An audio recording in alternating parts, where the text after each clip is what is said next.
महाराष्ट्र आवाज न्यूज. शिरपूर तहसील कार्यालयातील इमारतीच्या देखभालीकडे होत असलेल्या दुर्लक्षाचा गंभीर प्रकार पुन्हा एकदा समोर आला आहे. तहसील कार्यालयातील पुरुष प्रसाधनगृहात स्लॅबचं प्लास्टर अचानक कोसळल्याने कार्यालय परिसरात एकच खळबळ उडाली.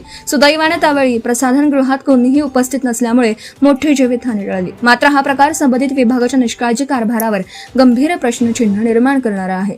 स्थानिकांच्या माहितीनुसार यापूर्वीही तहसील कार्यालयातील विविध ठिकाणी स्लॅबचं प्लास्टर कोसळण्याच्या घटना घडल्या असून अनेक ठिकाणी स्लॅबला मोठे तडे आणि खिंडार पडले आहेत. तरीही इमारतीची सखोल संरचनात्मक तपासणी आणि आवश्यक दुरुस्ती करण्यात आलेली नसल्याचा आरोप होत आहे.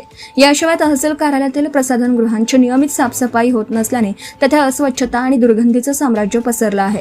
नागरिक, महिला, दिव्यांग तसेच कर्मचारी यांना अत्यंत गैरसोयीचा सामना करावा लागत असून सार्वजनिक आरोग्याच्या दृष्टीनेही ही परिस्थिती धोकादायक मानली जात आहे.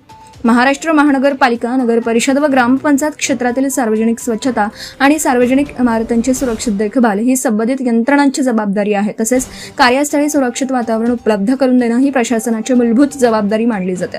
अशा परिस्थितीत संभाव्य धोक्याची माहिती असूनही आवश्यक प्रतिबंधात्मक उपाययोजना करण्यास विलंब झाल्यास संबंधित अधिकाऱ्यांची जबाबदारी निश्चित करण्याची मागणी नागरिकांकडून होत आहे. नागरिकांनी तहसील कार्यालयाच्या इमारतीचे तातडीने स्ट्रक्चरल ऑडिट, धोकादायक भागांची दुरुस्ती तसेच प्रसाधनगृहांची नियमित स्वच्छता आणि देखभाल करण्याची मागणी केली आहे. भविष्यात एखादी दुर्घटना घडल्यास त्याची संपूर्ण जबाबदारी संबंधित सार्वजनिक बांधकाम विभाग आणि प्रशासनावर निश्चित केली जावी, अशी ही मागणी जोर धरत आहे.